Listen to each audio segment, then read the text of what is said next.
ഞാനിപ്പോൾ നിൽക്കുന്നത് പ്രകൃതിരമണീയമായ എങ്ങും പച്ചപ്പുള്ളൊരു സ്ഥലത്താണ്.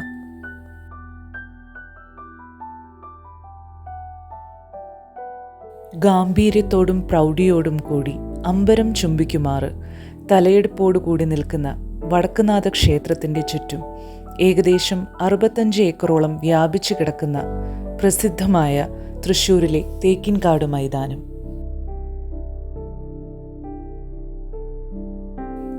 വിശ്വപ്രസിദ്ധമായ തൃശ്ശൂർ പൂരവും കുടമാറ്റവും അതിനോടനുബന്ധിച്ചും അല്ലാത്തതുമായ മറ്റു സാംസ്കാരിക പരിപാടികളും അതിനു പുറമെ രാഷ്ട്രീയ പരിപാടികളും അരങ്ങേറുന്ന ഒരു വിശാല പ്രദേശം. ഒരു നഗരത്തിൻ്റെ നടുക്കാണ് ഇത്രയും പച്ചപ്പുള്ള പ്രകൃതിരമണീയമായ സ്ഥലം എന്നോർക്കണം. സന്ധ്യ മയങ്ങിക്കഴിഞ്ഞാൽ 7 പാലകൾ പൂത്തു നിൽക്കുന്നത് കാണാം. എന്നാൽ തുടക്കത്തിലെ അപേക്ഷിച്ച് തേക്കുകളുടെ എണ്ണം തേക്കിൻകാട് മൈതാനിയിൽ നന്നേ കുറവാണെന്ന് തന്നെ പറയാം. തേക്കിൻകാട് മൈതാനിയുടെ ഒരു ഭാഗത്തു നിന്ന് നോക്കിയാൽ പാറമേക്കാവ് ഭഗവതിയെയും പുത്തൻപള്ളിയിലെ മാതാവിനെയും ഒരുമിച്ച് തന്നെ കാണാൻ പറ്റും. ഇതിനോടനുബന്ധിച്ച് ഒരു കഥ പറയാട്ടോ. തേക്കിൻകാട് മൈതാനം ഉണ്ടാകുന്നതിനു മുൻപ് ഇത് കാട് പിടിച്ചു കിടക്കുന്ന ഒരു പ്രദേശമായിരുന്നത്രേ. കാട് പിടിച്ചു കിടക്കുന്ന പ്രദേശമായിരുന്നത് കൊണ്ട് തന്നെ അതിനുള്ളിൽ പതിയിരുന്ന് ആളുകളെയും സഞ്ചാരികളെയും ശല്യപ്പെടുത്തുകയും ഉപദ്രവിക്കുകയും ചെയ്തിരുന്ന കള്ളന്മാരുടെയും കൊള്ളക്കാരുടെയും സംഖ്യ കൂടിക്കൊണ്ടേയിരുന്നു. പ്രജകൾ രാജാവിനെ കണ്ട് പരാതി ബോധിപ്പിച്ചു. കരുത്തനായ രാമവർമ്മ ശക്തൻ തമ്പുരാനായിരുന്നു രാജാവ്. അദ്ദേഹം തൃശ്ശൂർ തലസ്ഥാനമാക്കിയ സമയം പ്രജകളുടെ പരാതിക്ക് ഒരു പരിഹാരമായി കാട് വെട്ടിത്തെളിക്കാൻ അദ്ദേഹം ഉത്തരവിട്ടു. എന്നാൽ ഈ കാട് പാറമേക്കാവ് ഭഗവതിയുടെ ജടയാണെന്നും അത് വെട്ടിത്തെളിക്കാൻ പാടില്ലെന്നും പറഞ്ഞ് പാറമേക്കാവ് അമ്പലത്തിലെ ഒരു വെളിച്ചപ്പാട് ശക്തനു മുന്നിൽ ഉറഞ്ഞു തുള്ളി.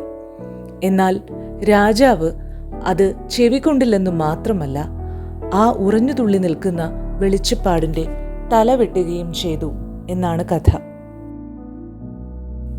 ഇതിൽ എത്രത്തോളം ചരിത്രപരമായ സത്യമുണ്ടെന്ന് അറിഞ്ഞുകൂടാട്ടോ. ഇത്രയൊക്കെ ആയാലും വെളിച്ചപ്പാടിനെ വധിച്ച ശേഷം ശക്തൻ തമ്പുരാൻ അധികകാലം ജീവിച്ചിരുന്നില്ല എന്ന പഴമക്കാർക്കിടയിൽ ഒരു വിശ്വാസമുണ്ടായിരുന്നു എന്നതും മറ്റൊരു കഥ. എന്നാൽ അത് അന്ധവിശ്വാസമാണെന്നും മനസ്സുകൊണ്ട് കരുത്തുള്ളവനായ ശക്തൻ ശരീരം കൊണ്ട് അങ്ങനെ ആയിരുന്നില്ല എന്നതും അതുകൊണ്ടാണ് അധികകാലം ജീവിച്ചിരിക്കാതെ ഇരുന്നതും എന്ന് വിശ്വസിച്ചിരുന്നവരും അന്നുണ്ടായിരുന്നത്രേ. തൃശ്ശൂരിനായി ശക്തൻ തമ്പുരാൻ ഒത്തിരി സംഭാവനകൾ നൽകിയിട്ടുണ്ട്. അതിൽ പരമപ്രാധാന്യം അർഹിക്കുന്ന ഒന്നാണ് തൃശ്ശൂർ പൂരം. ആറാട്ടുപുഴ പൂരത്തിന് പോയ ചില ക്ഷേത്രക്കാർക്ക് അതിൽ പങ്കെടുക്കാൻ കഴിയാതെ വന്നപ്പോൾ, അതും ചില കാരണത്താൽ പങ്കെടുക്കാൻ കഴിയാതെ വന്നപ്പോൾ അവർ തിരികെ എത്തി ശക്തനോട് പരാതി പറഞ്ഞു. അതിന്മേലുണ്ടായതാണത്രേ തൃശ്ശൂർ പൂരം. ഒരു സ്പെക്ടക്കിൾ എന്ന് വിളിക്കാവുന്ന, കണ്ണിന് ഉത്സവമാകുന്ന മറ്റൊരു ഇവന്റ് എവിടെയെങ്കിലും കാണിച്ചു തരാമോ?